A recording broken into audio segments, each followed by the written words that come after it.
Adi Oladipo here, post-fight with Rob Tebet. Anthony Joshua just got his belts back. What were the scores again? 118, 110, 110 twice, and 119, 109.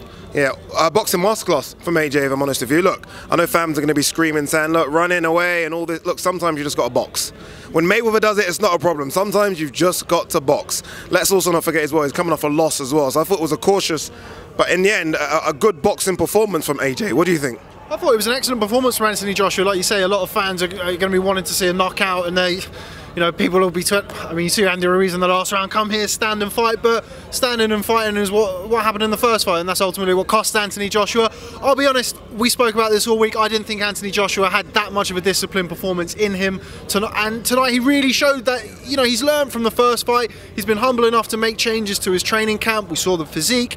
We saw when he got hit, he reset, he went back to the game plan, and he stayed composed. I thought it was an excellent performance from Anthony Joshua and a well-deserved win. I'll agree as well. I think it was a good performance from AJ.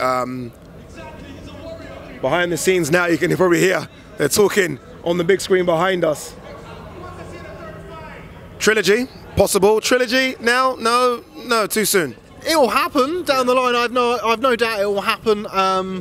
I think Anthony Joshua made it relatively easy tonight.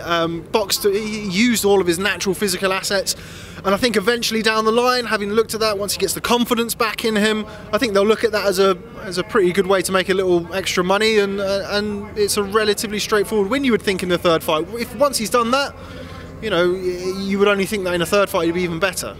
Too early obviously now, but I'm going to pick your brains in terms of what's next. Obviously the belts are going to go, all the belts, sanctioning bodies are going to come for their belt. IBF Pulev, WBA I think it is Usyk, or is it WBO Usyk? Pulev is not a bad shout, to be honest. That's the kind of fight I feel like AJ would want right now.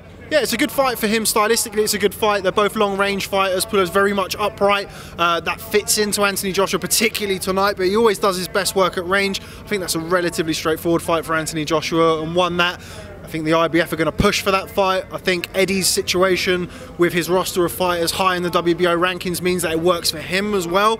Usyk versus Chisora is the fight that everyone seems to be seeing.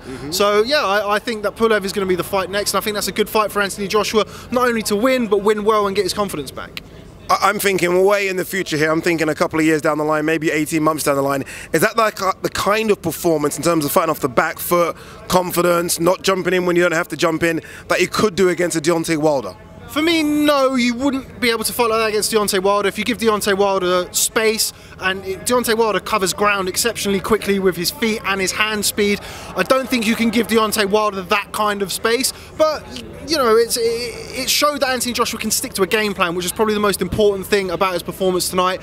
Will that work against Deontay Wilder? I think the tactics will definitely need to be tweaked, but he's now got a belt. That fight's now a realistic proposition. We look forward to more negotiation talk.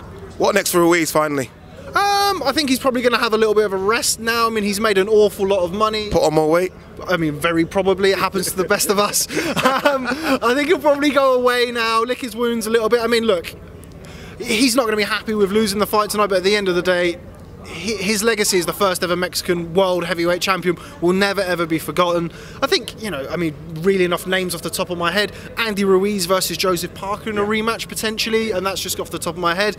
And the Anthony Joshua third fight is always going to be there. I mean, people are still wanting to see a quote-unquote third fight with Joshua and Dillian Whyte because they're 1-1 if you include the amateur fight. People love a storyline as well. Who wouldn't want to see that again in Mexico City or in Nigeria or somewhere like that? Thanks for mentioning Nigeria there, Rob. No problem, no problem. Yeah, I think it's a realistic proposition. We'll see that eventually in the future, but I mean, Andy Ruiz, it wouldn't surprise me if he turned around and went, actually, I've made, what, 20-something million in my last two fights. This time last year, I mean, he was in relative obscurity. Yep.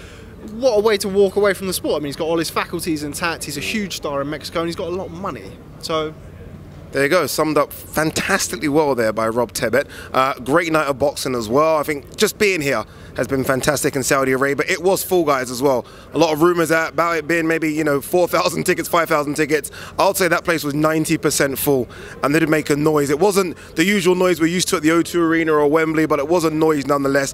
You could almost tell that people were nervous and edgy. AJ fans were kind of having a little competition with Ruiz fans, but it didn't really set the pulses racing. I was shitting myself ringside, as were many, but AJ got the job done. He is now WBA, WBO, IBO, and IBF Heavyweight World Champion, and that's what matters. He's got his belts back. That's me, that's Rob, signing off. Thank you very much, people.